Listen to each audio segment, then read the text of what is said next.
Olá pessoal, tudo bem? Aqui é o professor Bruno Arruda, no Redação para Aprovação. Aqui é a nossa trilha de estudos para concurso. Esse é com o objetivo do concurso da Secretaria da Educação do Estado de São Paulo. Aqui já estamos chegando na metade aí das aulas da semana 2, onde estamos tratando sobre os temas de legislação, os documentos institucionais da Secretaria. Hoje nós vamos falar sobre conselhos de escola e a BNCC, tá bom? Quando eu falei do currículo paulista, acabei comentando que não tinha diretamente a BNCC no edital, me enganei, tem sim lá, o apontamento, a apresentação da BNCC. Lembrando que o currículo paulista ele vai reforçar, ressaltar o que está presente na BNCC. Eu já coloquei como indicação no material, mas aqui eu vou passar em relação às competências, tá bom? Só para a gente compreender o contexto, então vem um percurso, todos os documentos, corroborando aquilo que já a gente vinha destacando nos materiais, tanto da semana 1 quanto agora da semana 2, de um processo participativo, coletivo, de diálogo, de escuta, então que acolha e que estimule a participação dos diversos segmentos na escola, na construção do projeto pedagógico, o projeto político-pedagógico da unidade escolar. Então, sempre nessa perspectiva ampla de desenvolver um plano, um planejamento das ações, certo? Com base o quê? Com o objetivo do quê? Da garantia do direito das crianças e do adolescente no seu desenvolvimento pleno, principalmente, é claro, na etapa aí da educação básica, que é um direito, e esse direito só é reconhecido quando se tem o acesso e a permanência aí com a igualdade de condições. E o objetivo da escola é que o estudante se desenvolva. Então não tem sentido ficar a sua etapa, estar dentro da educação básica e não garantir o seu desenvolvimento, o seu aprendizado da base comum e daquilo que é flexível para cada grupo, cada unidade, cada secretaria. Então, e como é que a gente identifica isso? A partir das avaliações para redimensionar as ações. O currículo paulista ele vem nessa construção coletiva, colaborativa, que serve como exemplo para as unidades escolares.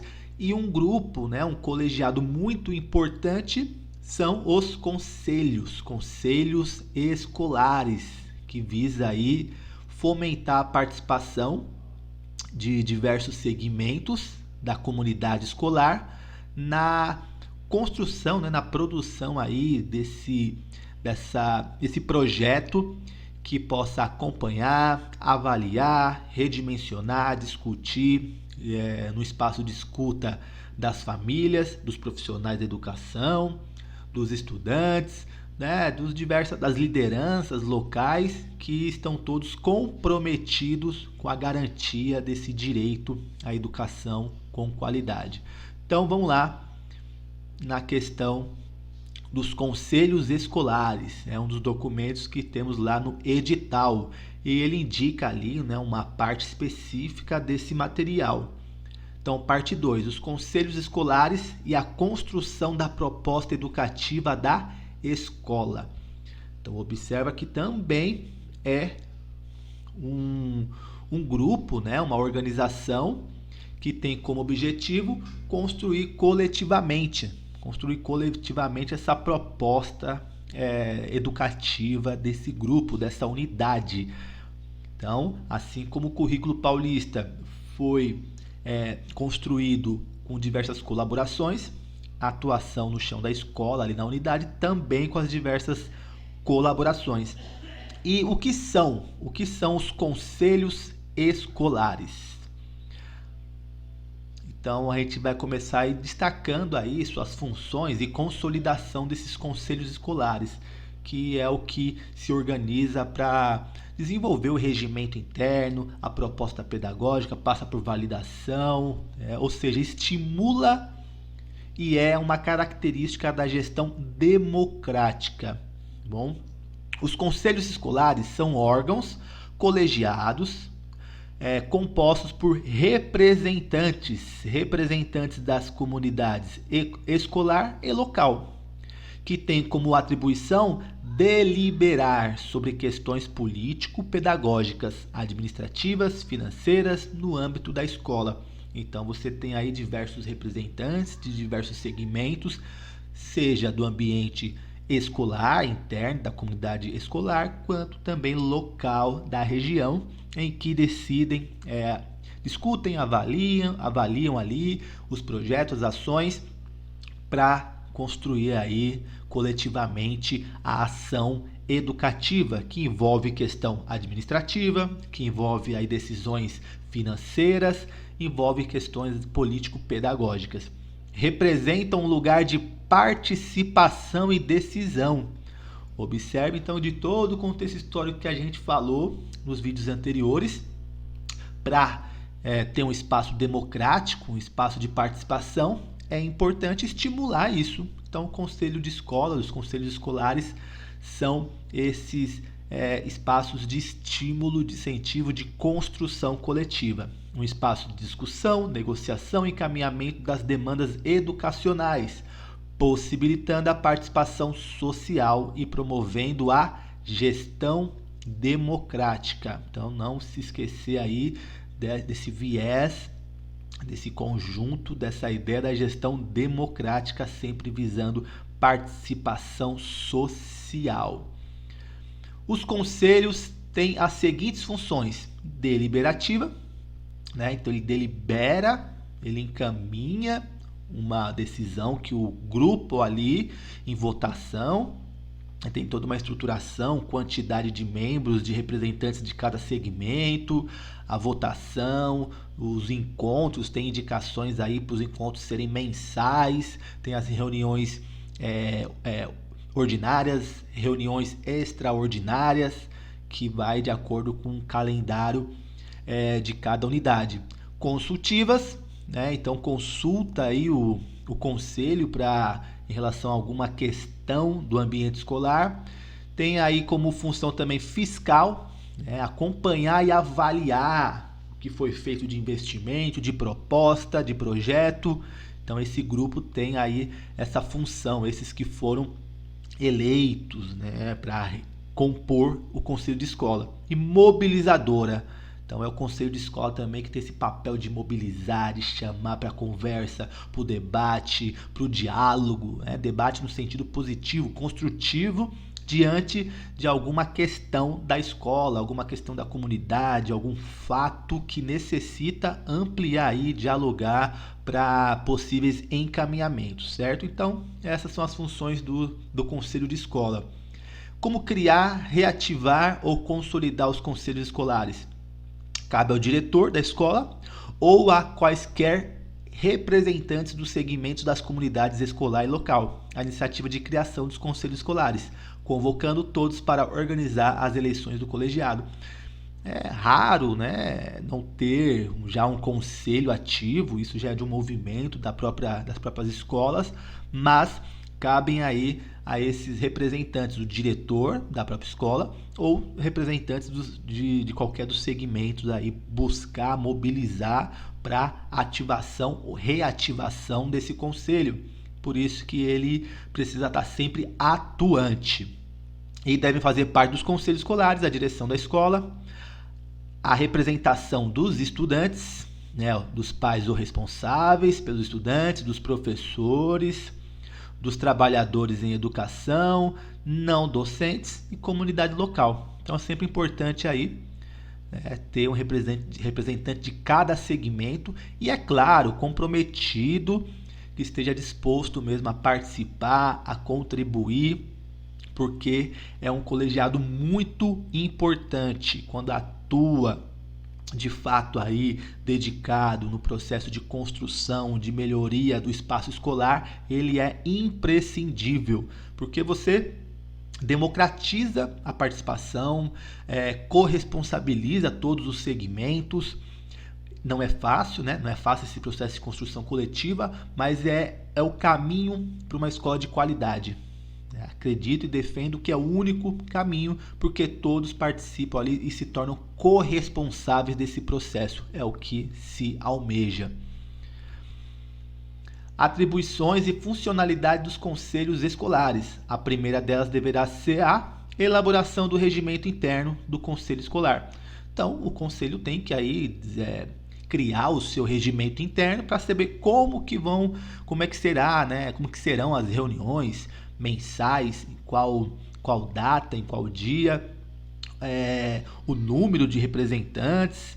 Então, o número de estudantes e equivalente a uma representação de professores da comunidade. Então, ele vai, como é que são aí a questão da sua organização, a chamada, a primeira chamada, a segunda chamada, dia que vai ser publicado, vai organizar o seu regimento interno, como é que funciona os trâmites, né, dos seus encontros.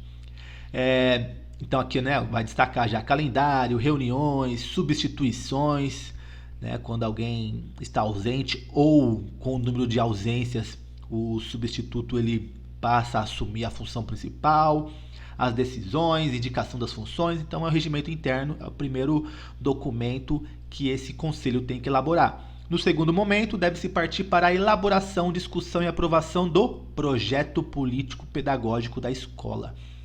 Bom, então, a importância desse conselho, que é ele que participa, né, que está ali destacando, realçando o projeto político-pedagógico, ou seja, o plano de ação desse grupo, dessa unidade, passa pelo conselho de escola. Projetos, ações, avaliações, retomadas, entendeu? Tudo processo de reflexão. Então tem que ser um grupo muito reflexivo e construtivo na base do diálogo. Aí, seguindo ainda as atribuições, elaborar. Aí vai destacar alguns pontos aí da sua atribuição e funcionamento. Elaborar o regimento, coordenar o processo de discussão, garantir a participação das comunidades escolar e local.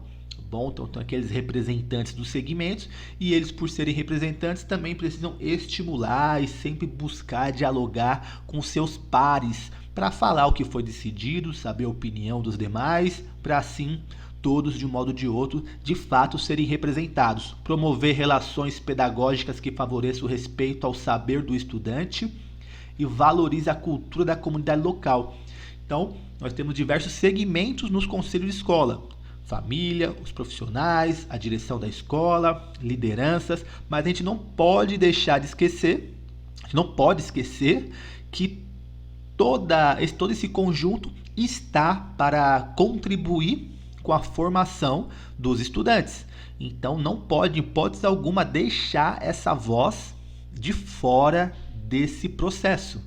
E logo, se a gente fala que a educação, a gente viu nos documentos aí, essa questão é significativa, a educação dentro de uma realidade da sua prática social, da prática real, não pode deixar de considerar a comunidade local. Não pode ser apenas uma coisa interna entre professores, né, pais de estudantes, responsáveis e direção. Não pode ser uma coisa só interna, muito menos só de professor e direção. Então tem que ter essa escuta da comunidade local, porque aí ele tem as suas especificidades da região, do bairro, e muito menos deixar de fora a escuta dos estudantes, tá bom? Para a gente garantir de fato uma gestão democrática.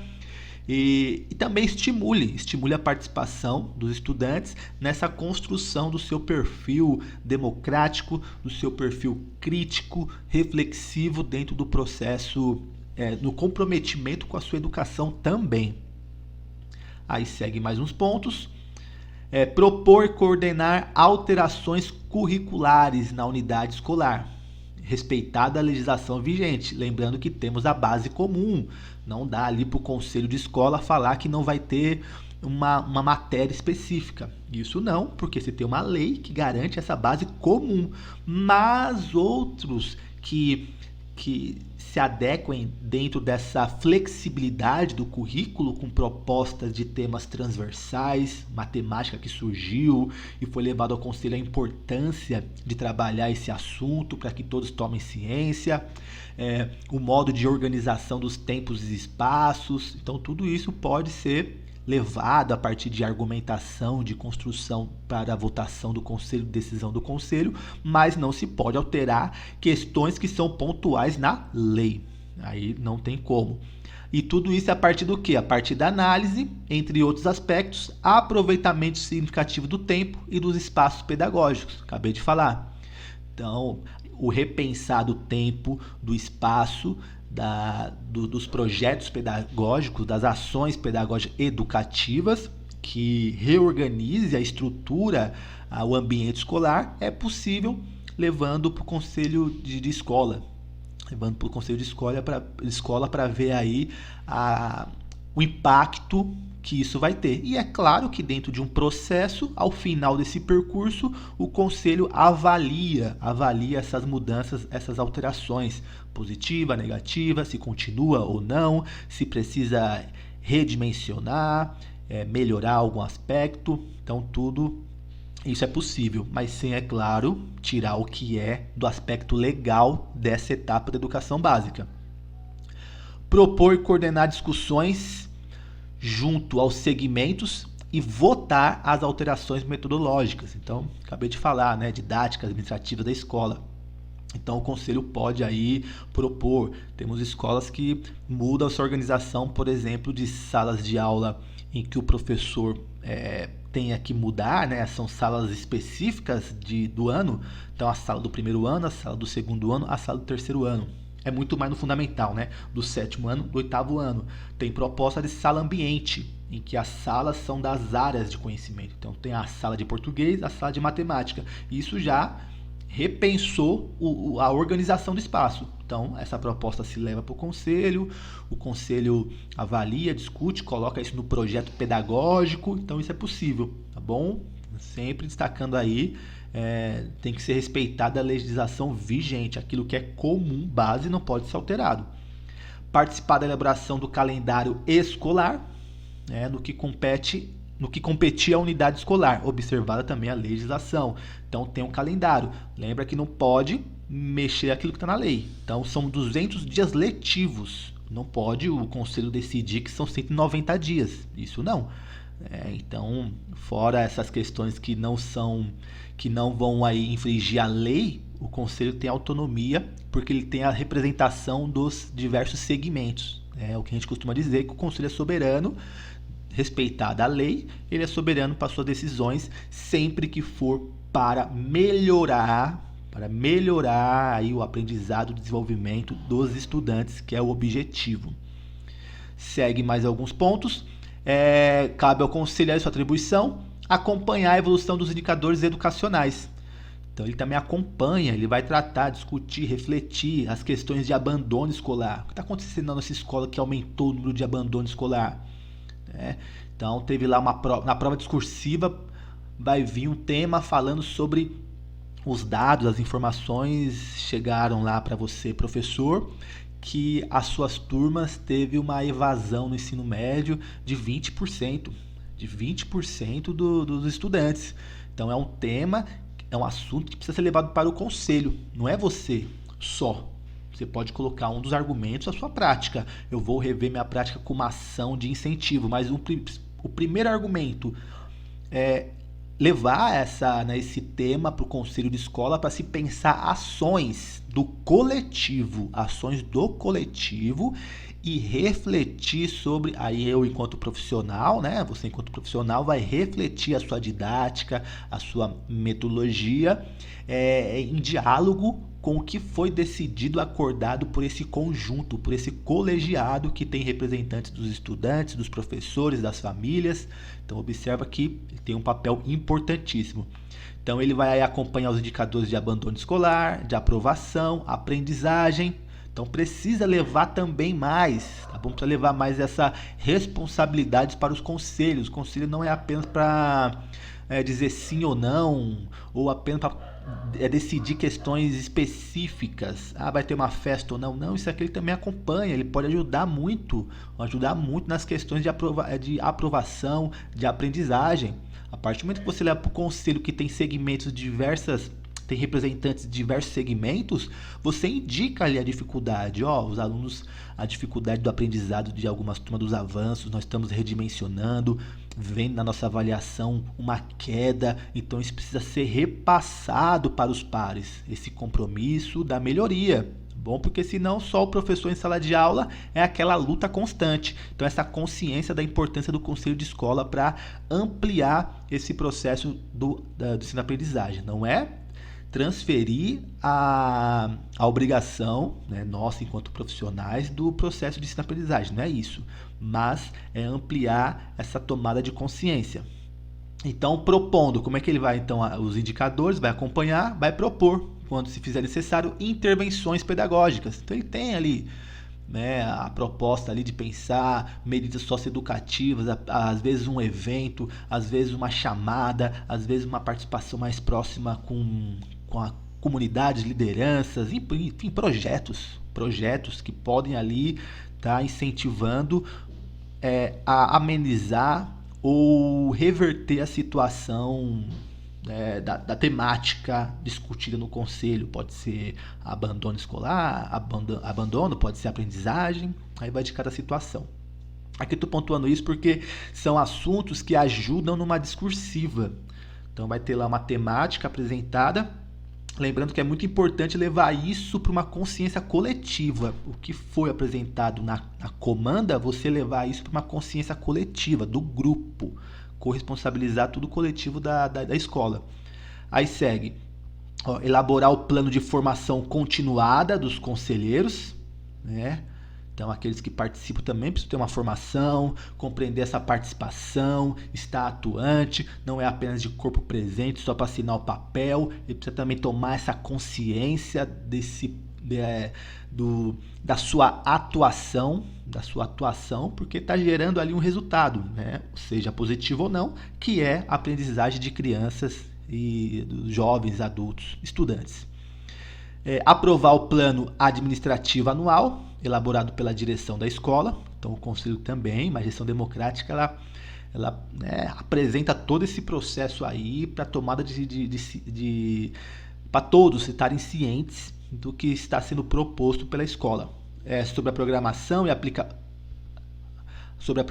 aplicação de recursos financeiros, promovendo alterações. Então, sempre ali divulgando o que vai ser utilizado de recurso financeiro, muito importante. Tudo é importante, mas a questão financeira é ainda mais. Destaco, porque um recurso não utilizado de maneira adequada afeta todo o conjunto também da aprendizagem. Pode vir a afetar.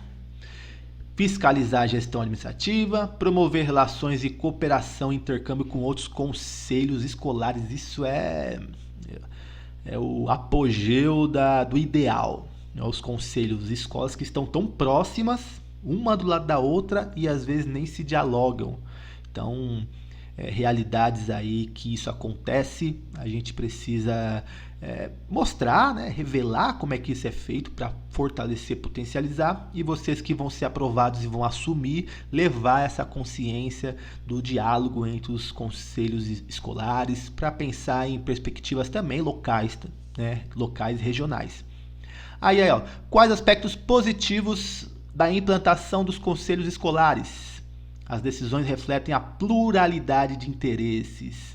Então, se a gente fala de uma sociedade que visa contribuir com a formação de cidadãos democráticos, numa sociedade pluridiversa, os conselhos permitem aí as diferentes visões, a pluralidade de interesses. Aí é claro que tem que ter a maturidade, a consciência, a mediação de saber ali administrar, acompanhar a governabilidade, garantindo a participação de todos.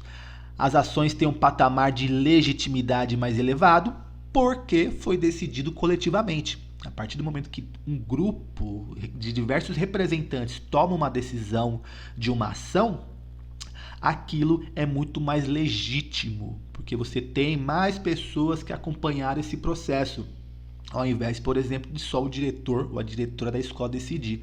Aí decidiu, não teve o efeito positivo, né? Quem é o culpado? O diretor, a diretora. Então, quando você mais chama as pessoas para tomarem consciência disso, da participação, isso é mais legítimo. E assim é uma microsociedade. Se a gente pensar nesses jovens que estão vivenciando isso, vão levar isso para a fase adulta, né? Para a vida adulta. E esses adultos também, do conselho de escola, também vão atuar de maneira mais crítica na sociedade ao tomar as decisões na parte de eleições, representantes de conselho tutelar e outros órgãos do bairro, da região. Há uma maior capacidade de fiscalização e controle, porque está sendo ali sempre, tem uma transparência do que está acontecendo, dos recursos que estão sendo utilizados, e então isso tem uma maior capacidade de fiscalização. Maior transparência, né, as decisões tomadas, aí fica muito claro, não fica nada aquelas coisas de comentou, falou, não, tá tudo às claras aqui. Tem-se garantia de decisões efetivamente coletivas, porque o resultado é coletivo. A escola é um espaço coletivo, então as decisões devem ser coletivas também. Garante-se espaço para que todos os segmentos da comunidade escolar possam expressar suas ideias, expressar suas ideias e necessidades. Então, é sempre um ambiente que busca aí esse espaço do acolhimento das diversas concepções, pontos de vista, visões, saber ali mediar, ver sempre o que vai beneficiar, ajudar, melhorar, potencializar a aprendizagem dos estudantes. Então, esses são os conselhos escolares. Isso é bom a gente destacar. Lógico, para a objetiva, mas aqui eu vou ressaltar na prova discursiva. Bom, prova discursiva pode ter certeza que entre uma das duas comandas, que são duas questões, né, discursivas, uma eu tenho certeza que você vai utilizar ali no seu argumento, no seu texto, algo de levar o problema, o tema apresentado para um nível coletivo. Eles vão exigir muito isso, essa consciência de levar a situação para um debate, para um diálogo, para uma reflexão coletiva. Bom, primeiramente para uma questão coletiva. Então, para a gente não cair muito naquela ação individual. O professor deve fazer um projeto para conscientizar. Legal, mas antes disso tem que ser levado para o coletivo. As ações, pensado coletivamente. Aí você tem a outra proposta do seu argumento, que eu vou falar sobre a estrutura da redação na semana 4. Beleza, aqui eu vou vou pontuar as 10 competências gerais da BNCC. Já falamos sobre ela, quando falei sobre o currículo paulista, destacando bastante que ele ressalta, que ele reforça o que traz a BNCC, né? A questão do ensino fundamental, a questão do ensino médio, as características, a educação integral, a questão de buscar uma qualidade cada vez mais, superar as fragilidades, então todas esses pontos, as competências, o mundo digital, o conhecimento digital, a alfabetização. Então, tudo isso vai se pontuando também na BNCC. Mas eu quero destacar nesse vídeo as 10 competências. Então, vamos lá. As 10 competências da BNCC. A primeira, valorizar e utilizar os conhecimentos historicamente construídos sobre o mundo. A primeira fala sobre o conhecimento, então é valorizar e utilizar. Valorizar e utilizar os conhecimentos que historicamente foram aí sendo construídos no mundo físico, social, cultural e digital para entender e explicar a realidade. Então, jamais excluir, jamais dizer que há uma única concepção, um único conhecimento, mas todo esse processo que a humanidade foi construindo, foi desenvolvendo ao longo da sua trajetória, bom? E sempre continuar aprendendo e colaborando aí para a construção de uma sociedade justa, democrática e inclusiva. Todo conhecimento que contribui para essa sociedade justa, democrática e inclusiva deve ser cada vez mais aí valorizado, reconhecido. Bom, a competência 2, exercitar a curiosidade intelectual e recorrer à abordagem própria das ciências, incluindo a investigação, a reflexão, a análise crítica, a imaginação e a criatividade para investigar causas, elaborar e testar hipóteses. Então aqui vai falar do pensamento crítico, científico e criativo. Bom, então todo esse pensamento aí que contribui para essa criticidade, essa criatividade do estudante para investigar causas, elaborar e testar hipóteses, formular e resolver problemas e criar soluções. Então, diante de um problema, de uma situação, que a gente possa contribuir com a formação desses estudantes para que eles pensem em soluções, reflitam sobre soluções. Então, um pensamento que não aceite as coisas como são dadas, mas que diante dos conflitos, das problemáticas, seja criativo, crítico aí para buscar caminhos para a resolução. Então, exercitar a curiosidade intelectual e recorrer à abordagem própria, tá bom? E aqui vai destacar a ciência sempre com uma questão aí reflexiva dentro do campo o que a educação traz. 3, né, vai falar sobre repertório cultural. Então, repertório cultural é valorizar e fruir as diversas manifestações artísticas e culturais. Então, é uma questão aí de acabar, tem também como destaque o respeito, a valorização a essa diversidade, né? Então, você ter a oportunidade de conhecer, saber que há uma diversidade e a partir disso você respeitar, saber também valorizar, porque fala-se muito, né, nos documentos sobre essa multidiversidade e no nosso país isso é mais do que latente, mais do que destacado essa diversidade. Na competência 4, temos aí a questão da comunicação. Então, utilizar diferentes linguagens, seja verbal, seja corporal, seja visual, sonora, né? Utilizar. Então, não é só conhecer, saber que existe, mas utilizar, ter propriedade aí de uso para também ampliar o seu repertório de criatividade, de criticidade, então poder possibilitar. Aí vão dando vários exemplos aí desse conhecimento das linguagens artística, matemática, científica, sempre usando para se expressar e partilhar informações, experiências, ideias. Então, quanto mais eu tenho conhecimento sobre essas diversas linguagens, eu também posso ter diversas possibilidades de expressão, de me expressar, tá bom? A competência 5. A competência 5 vai falar sobre cultura digital, compreender, utilizar e criar tecnologias digitais de informação e comunicação.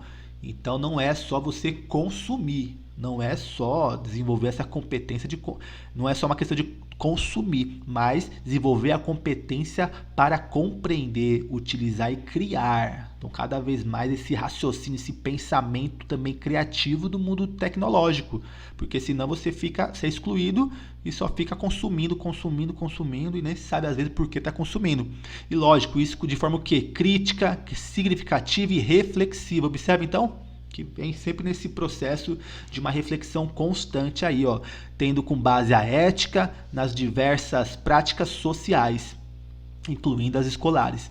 E isso vai utilizar a tecnologia para quê? Para disseminar informações, produzir conhecimento, resolver problemas. Então, sempre no aspecto aí, né, questão de respeito, dignidade, respeito aos direitos humanos.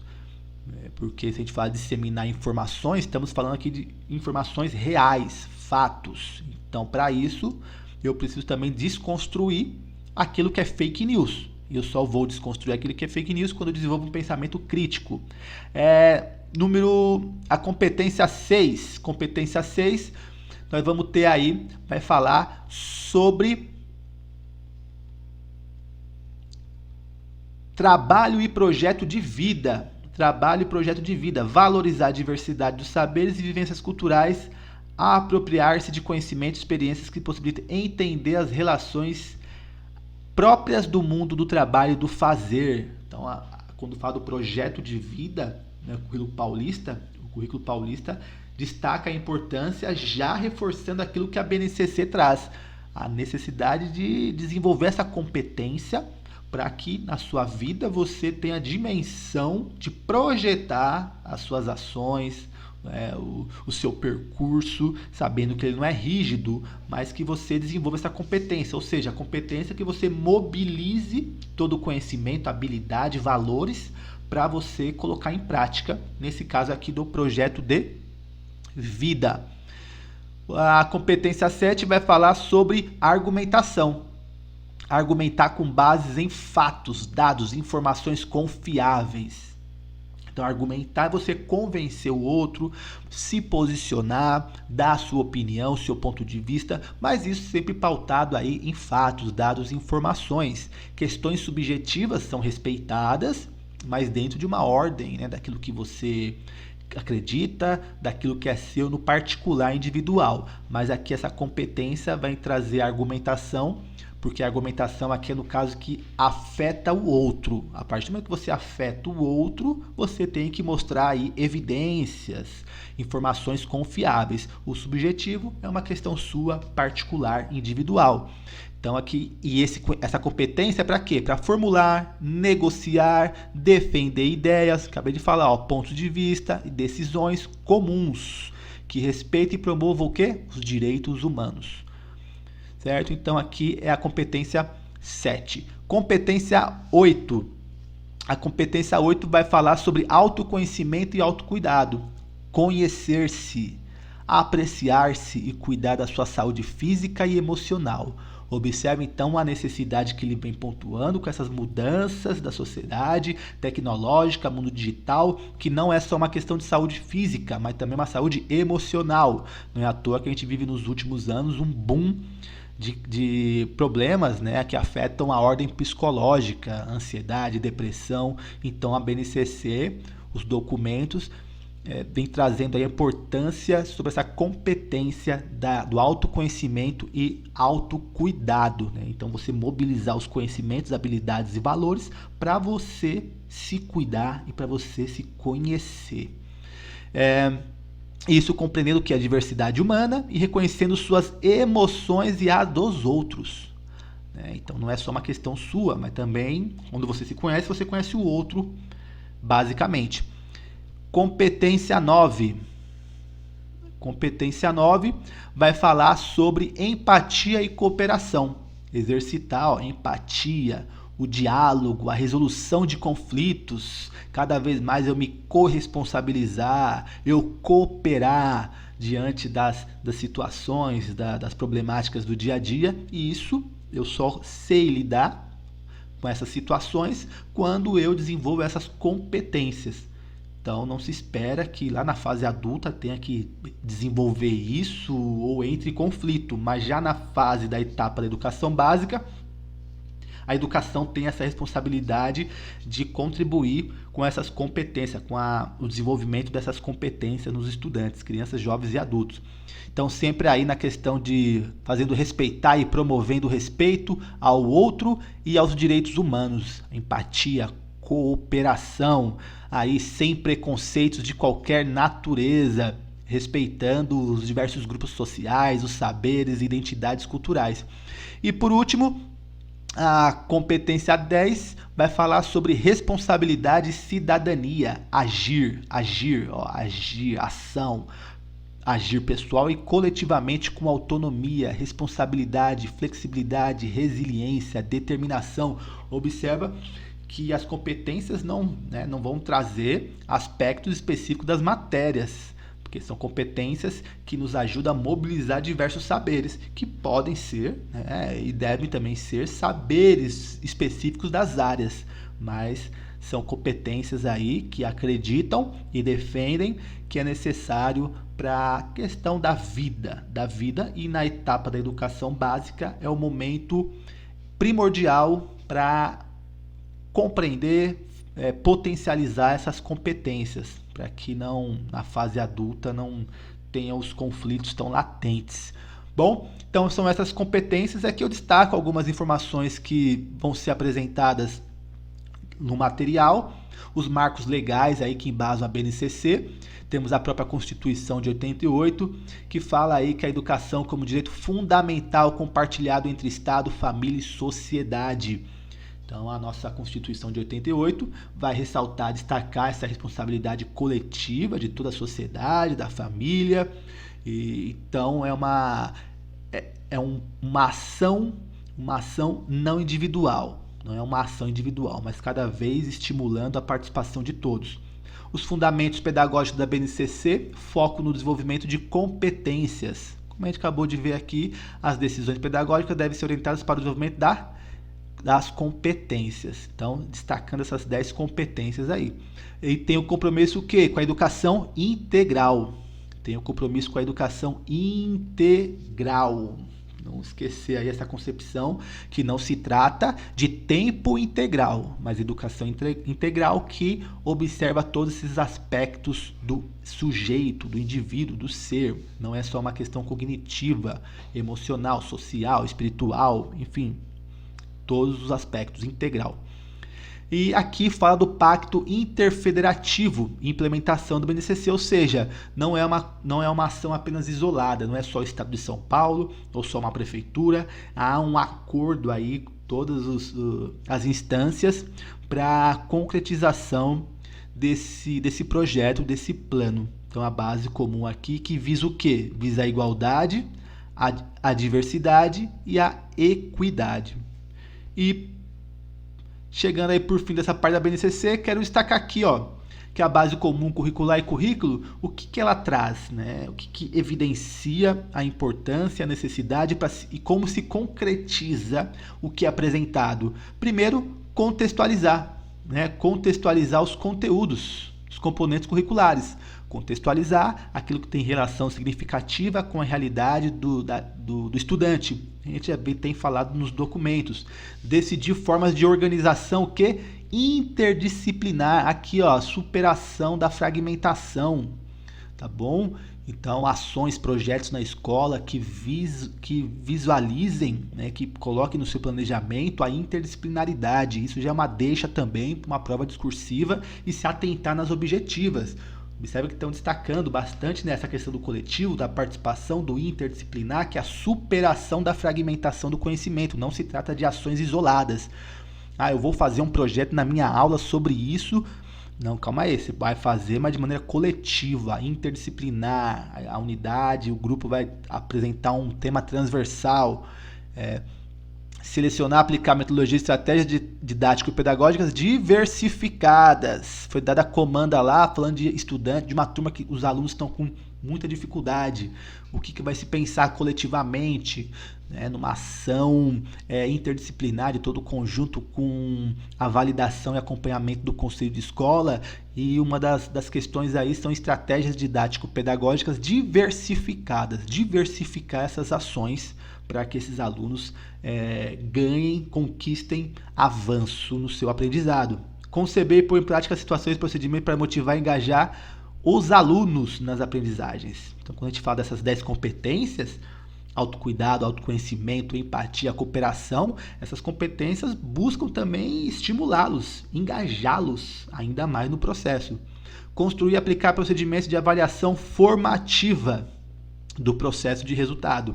Bom, e aqui essa avaliação formativa também entra aí o processo de autoavaliação. Então, ser coparticipativo desse processo. Selecionar, produzir, aplicar e avaliar recursos didáticos e tecnológicos para apoiar o processo de ensino-aprender. Então, recursos didáticos e tecnológicos. Sempre visando o quê? Sempre visando o quê? O processo de ensino e aprender. Sempre melhorando, para melhorar a aprendizagem do estudante que está naquela etapa que é obrigatória da educação básica, dos 4 a 17 anos. Criar e disponibilizar materiais, orientações para os professores, manter processos contínuos de aprendizagem sobre gestão pedagógica curricular para os demais educadores no âmbito das escolas e sistemas de ensino. Então, a BNCC traz aí a sua suas competências e a base nacional comum procura junto com os currículos de cada secretaria das suas propostas, que é um acordo coletivo, também engajar, contribuir, colaborar com a formação, com a compreensão e efetivação dessas competências. E aqui eu destaco novamente o documento Lei 15.667 de 2015, que fala da criação, organização e atuação dos grêmios estudantis. Por quê? Porque esse concurso trata do ensino fundamental dos anos finais e do ensino médio.